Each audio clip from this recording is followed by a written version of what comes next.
What's up, and welcome back to Talking Nutrition. Christine's back for episode 75 today.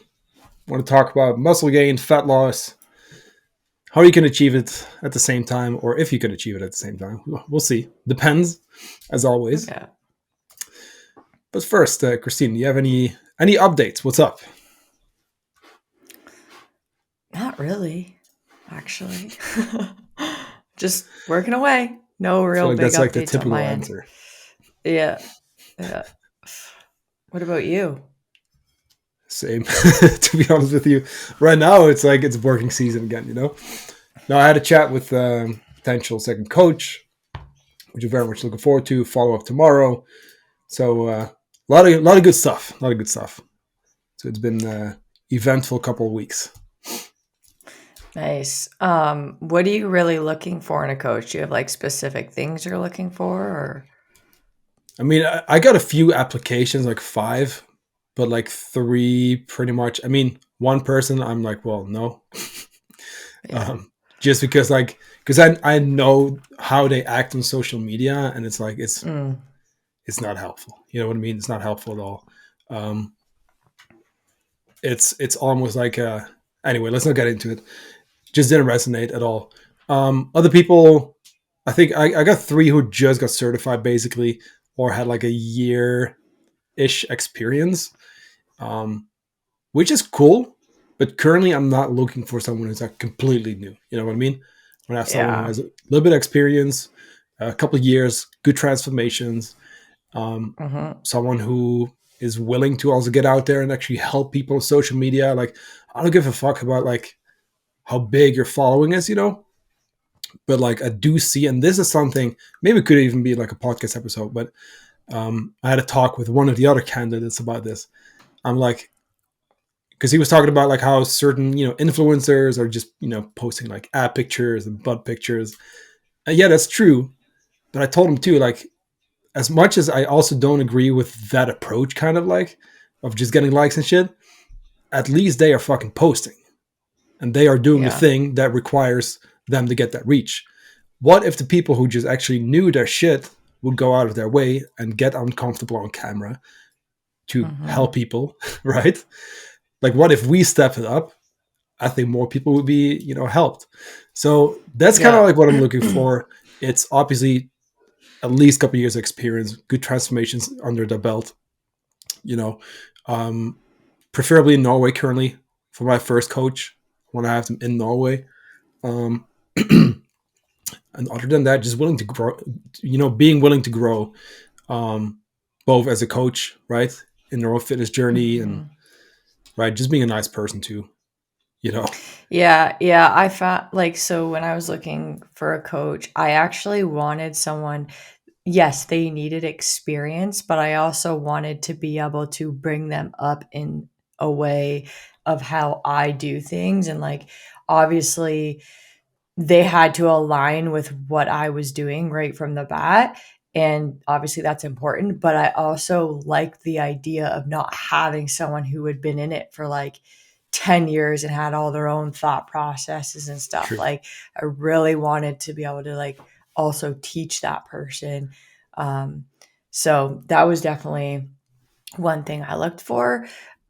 Social media, yeah, I agree. I did, in terms of like a coach being on with me, I do have some stipulations that I have, in their contract just to help out, but I'm also not like a stickler about it. But they do know they need to show up.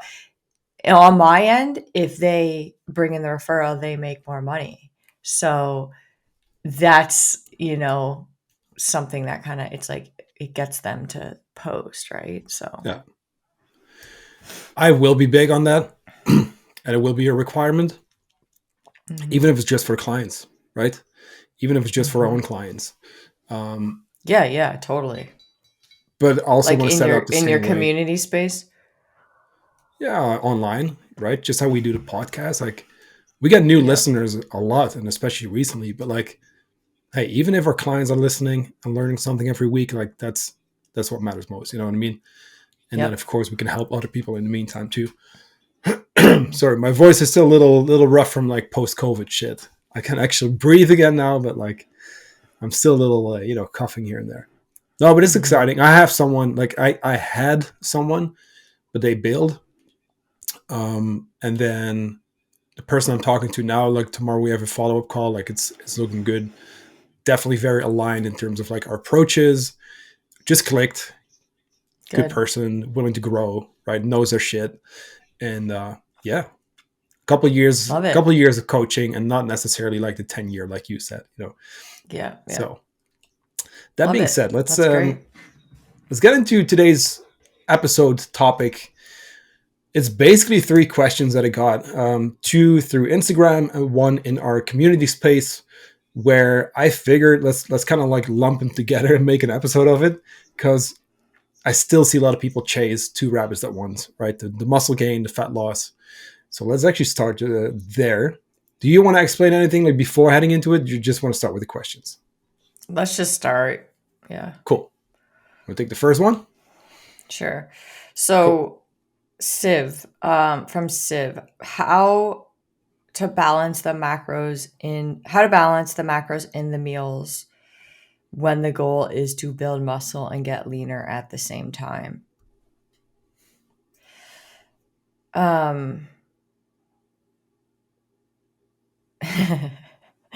so where do I start here?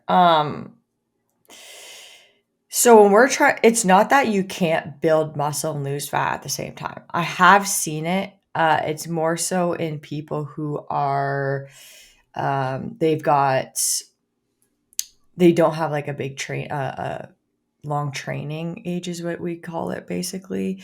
So they're newbies. That's like the newbie gains where like you can gain muscle and lose fat fairly easy. The longer you've been in the game, it does become harder to do this at the same time. Um, so like Johan and I, we periodize people's nutrition. So for example, I know I'm not talking about the meals yet, but like the main goal of building muscle and getting leaner. Um, I had a client who wanted a recomp. And so what we did first was like she didn't have a lot of body fat on her. So what we did first was actually spend time in a building phase where I did have her at maintenance, worked on just like routine, figuring out a good training uh program for her because that's really important. Like that's a massive piece to this puzzle when you're trying to build muscle. It's the training is majority of it and then when you're trying to lose fat, like nutrition is really the majority of it. Um so we got her on like a hypertrophy program and she started with progressive overload and we spent a lot of time there at maintenance and then pushing up her calories a little bit above maintenance because that's when you're going to optimize that muscle building.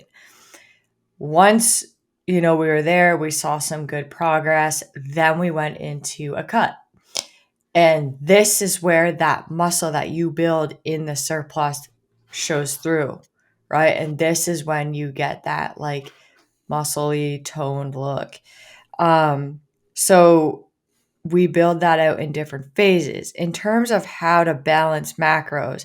So with building muscle, you want to make sure that you're getting protein in at every meal. That's really, really important. Outside of that, it's gonna be there's many factors that can kind of play into that. Um, from a calorie standpoint, everyone's gonna be different. From a carb and fat standpoint, is that super important? I wouldn't say not as important as getting your protein in. Um, but you can still like partition carbs again like around your training and to help with the performance, help with the recovery. Still, you still want carbs in every meal. This is a little bit of a tough question because everyone is going to be so different. Yeah, depends. I think. I mean, goal wise, yeah, for sure, 100%. Um, I still never have people do a recomp phase or call it like it's never the goal, if that makes sense, right? Yeah. we're going to either build muscle or we're going to get lean. I tell people in the initial 4 or 5 weeks, whatever, when we get ready, when we build habits and right, we work to maintenance and the first onboarding kind of like block basically. I'm like, hey, fat loss, not the goal yet. It can happen, Yeah. 100%, Mm-hmm. but that's not expected.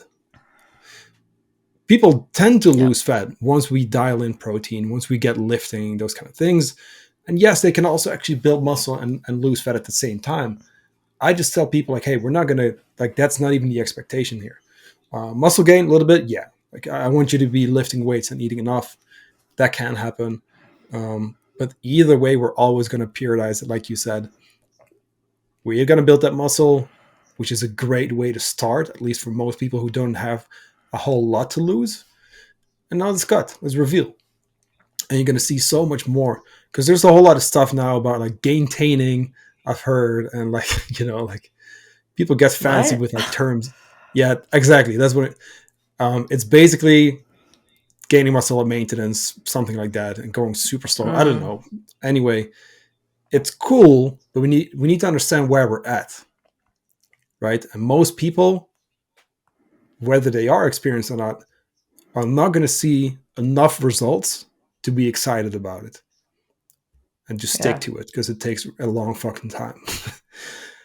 For building those meals, I would say how we build meals is going to be the same for fat loss or muscle gain. Yeah. Protein going to be important for both. Carbs, I like to keep them high. I'll go high carb every time in a muscle gaining phase and not high fat. Yeah. Fats Same. get stored as body fat. The easiest protein. I mean, I don't like speaking in absolutes when it comes to nutrition, but there's a ton of protein overfeeding studies. You don't really get like protein does get stored as body fat. Like we don't store it, right? Get It's used. very hard to store protein as body fat. Then carbs, same type of deal. Most of our body fat comes from dietary fats. Only a tiny bit, a couple percent, is from carbohydrate. And fats, because it's already fat, like it gets most easily stored as body fat. So I'll always try to keep fats at the minimum, even in a gaining phase, unless it's personal preference and we like having a little bit more fattier food, and it's still not that much. Yeah, it's a lot easier to overeat fat, like it's and underreport it. You know what I mean? Like I feel like people wildly underreport the fat that they're eating, like the Yeah, oil that they're adding to their food and things like that. So it's another way for us to control that. yeah. Which is kind of like a good way to go into the second question. I feel like Hmm. from Tonje. So she says, how much protein should I eat to one, lose weight, but also two, build muscle? That's why I put these questions together. She says, I've read so many different answers to this, and I genuinely wonder what I should keep up with. Generally speaking, for the most part, like I know like 1 gram per pound of body weight has always been the golden standard. A lot of people are pushing for a little bit lower these days. I've kind of dropped it to like zero point 0.8 for most people, at least if we're not in a fat loss phase. Because when we're at maintenance, when we're bulking, we don't have to worry about the body breaking down muscle for energy as much. So that's one. Um, I'll still push for higher proteins just from experience. Like I see that work best. I mean, I know the same goes for you, and this is what I've seen and heard, also from fellow coaches. And there's a lot of stuff these days. I feel like, especially among some of the bigger names in the space, who are now mentioning studies, right? You don't need that much protein, blah blah blah, which is fair and it's true. And again, I think there was a study. I think Menno Henselman's posted about this, where it turned out to be a way less, but that was for strength and muscle gain. So we need to like look at the why. You know what I mean? What the goal is. Could we be fine with lower protein than the like 1 gram per pound of body weight or zero point 0.8? Yeah, sure. Am I still gonna push for the 1 gram? Like, yeah, if we can, 100% every single time, every fucking time. Yeah. Why is that? A lot of people come to me for fat loss. It's going to keep you full. That's the number one thing. We've also seen the biggest recomp, like what we just talked about, right? When people go on higher protein diets. Mm-hmm. Does it really change from fat loss to muscle gain? Not necessarily. Like I'll put extra emphasis on it during a fat loss phase, and we can easily go to 1.2. Like if someone's good, Mm-hmm. like fine with it, let's go, because it's going to help. Is it necessary? Nah, technically no, but it's going to help. It's going to keep you full, so why not? Um, Yeah, I agree with that. So like definitely a bigger emphasis. I mean, obviously it's important. It's giving us the materials to build the muscle in yeah, a building phase. In a dieting phase, it's helping us maintain that muscle because we're in a catabolic state and we don't want to be losing muscle versus fat. Also, like Johan said, very satiating. But there's situations where like I'll have a client at like zero point 0.8 to 1 gram. I don't necessarily push higher because then you have to think about it's taking away from like carbohydrates. And so I will have it, I'll kind of base it off like how they're feeling and where they're at. Like if they can be at zero point 0.8 and they want a little bit more um, carbohydrates and they're satiated, like it's keeping them satiated. We're not seeing like any of that muscle loss or anything like that, which is I rarely see that just based on how we do things. But yeah, I'll keep it around that zero point 0.8 if they want more carbohydrates to yeah. be able to enjoy things more, you know, And during I a dieting think, phase, that is. yeah. And to your point, I like that as well, because then we can get better workouts in, or at least we can get away with as many carbs as possible, right? Yeah. Allowed within your budget, basically. Um, Yeah. but it's going to depend on the person, and you even see here, like there's different. And to Tonya's question, like there's different approaches through different, for different people with different goals, those kind of things, So also there, we need to personalize that. Let's call it like around 1 gram per pound of body weight. Like let's call it around 0.8 instead. Um, Yes. 1 gram if we can, but zero point 0.8. That's a good kind of like ballpark, and then right look at the rest of the stuff, the protein, sorry, the carbs and fats as well. Yeah, and like we mentioned with the previous question, you want to be having it at every meal for muscle protein synthesis. I can never say that right. Me neither. You know, to stay on top of that muscle building, like you want to be having it every meal, right? Um, and then also from a satiety standpoint, like if you're looking at, she said weight loss, again, like that's going to keep you full, right? It's going to help, not drive that overeating. And then that's going to help in maintaining your muscle. Alrighty, next question.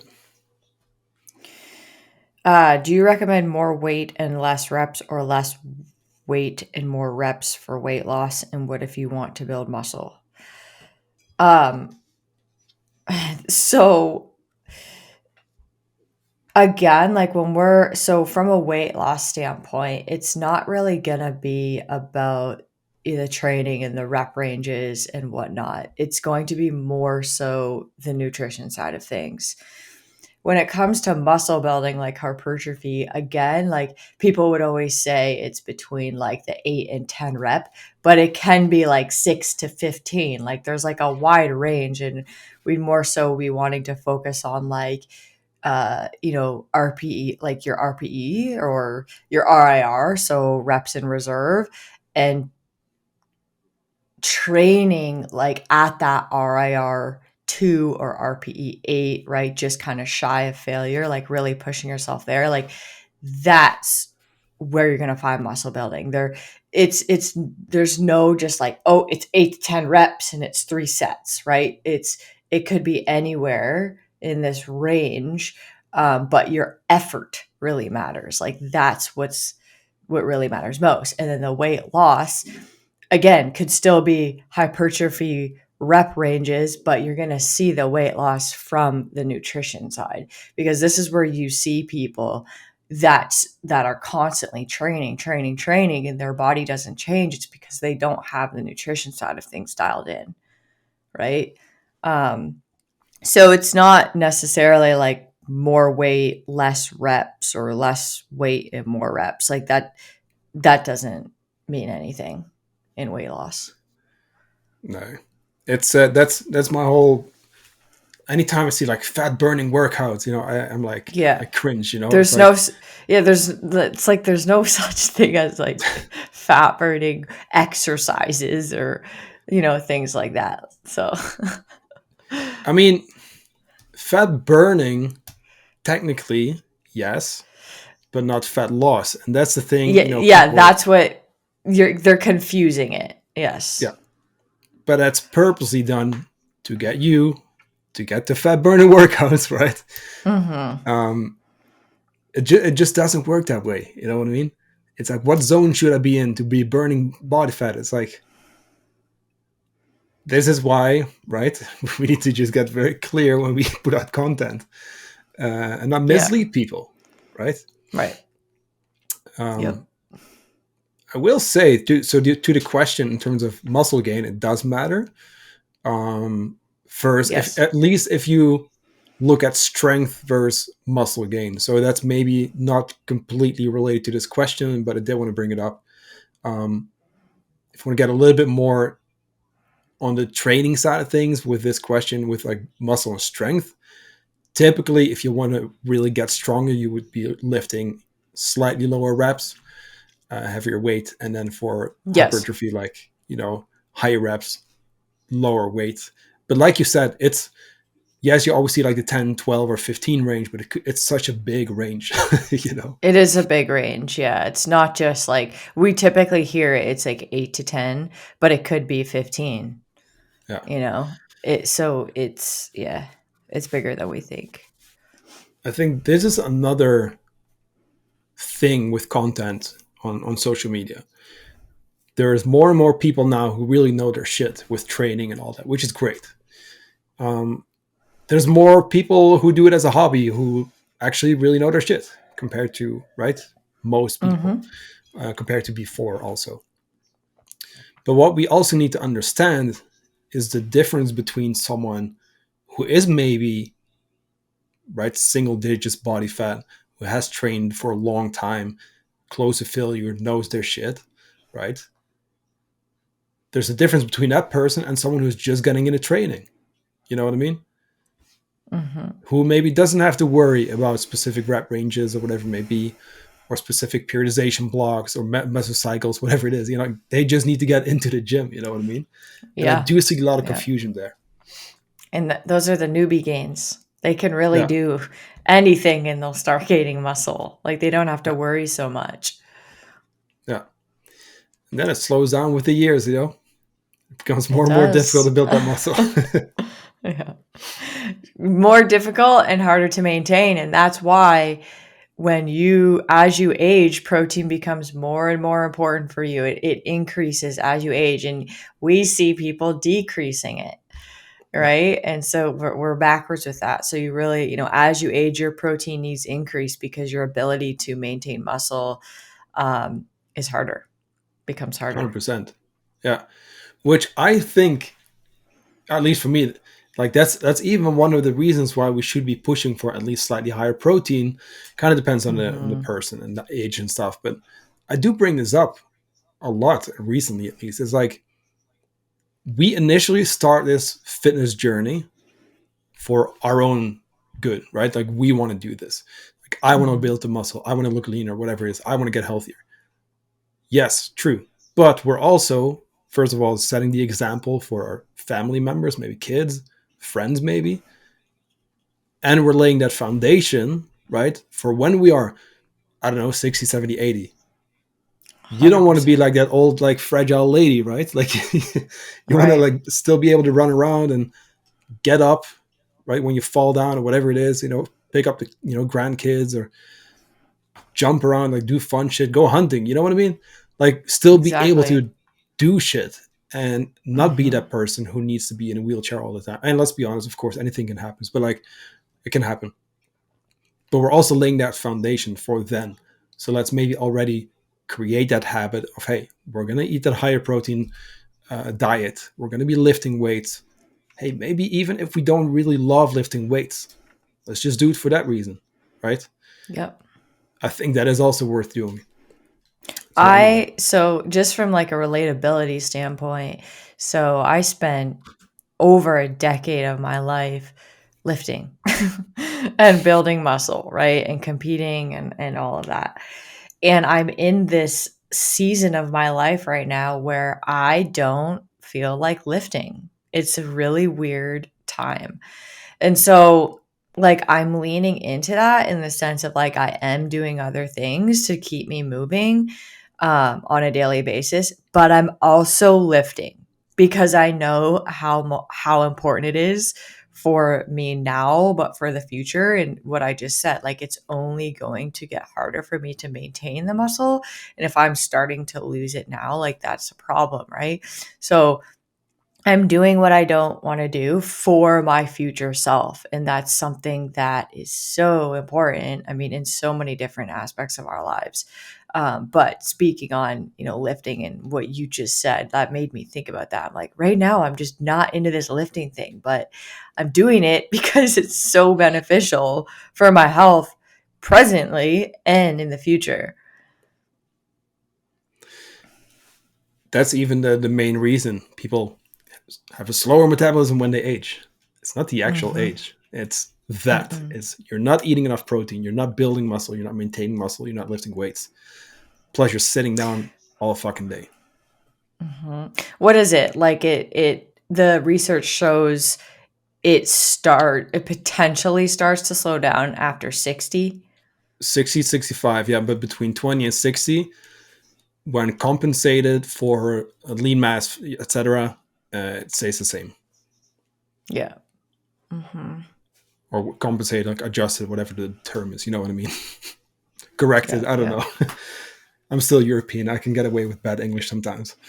But but between 20 and 60, like we really have no excuses to put it on our age. You know what I mean? Like it's not a thing. Right. Right. Yeah. Yeah, we're in control of it essentially. Get to the fucking Unless gym. there's I would say unless there's some like compromise stuff like hypothyroid or something like that. Yeah. Yeah. But again, you can still improve it with that too. So, Yeah. yeah. The habits and the things that you should be doing anyway, like that doesn't change, so Mhm. we can still do something at least. That's like like very often you hear about like women with PCOS and they blame like slow metabolism, but it's like minuscule, like how much their metabolism is actually being affected. It's really not a lot at all. And again, it's like these what we're talking about, right? Um, Building muscle, things like that are what are going to help aid in that process. 100%. So that being said, eat your protein, get to the gym, lift some weights, right? Even if you don't feel like it. Yeah. Any updates coming up or anything that you want to share? I don't think so. I think all Cool. good. All good. All good. Same Yeah, here. yeah, Same here. Just working, doing double yeah. episodes, and yeah, September challenge is going well. So Good. we're now over halfway into week 2. It's been really cool. So and we'll be Nice. sharing Love it. another Q&A replay on Thursday. So if you enjoyed this episode, make sure to share it on your Instagram stories. Drop us a quick rating and review, and then we will talk to you very soon.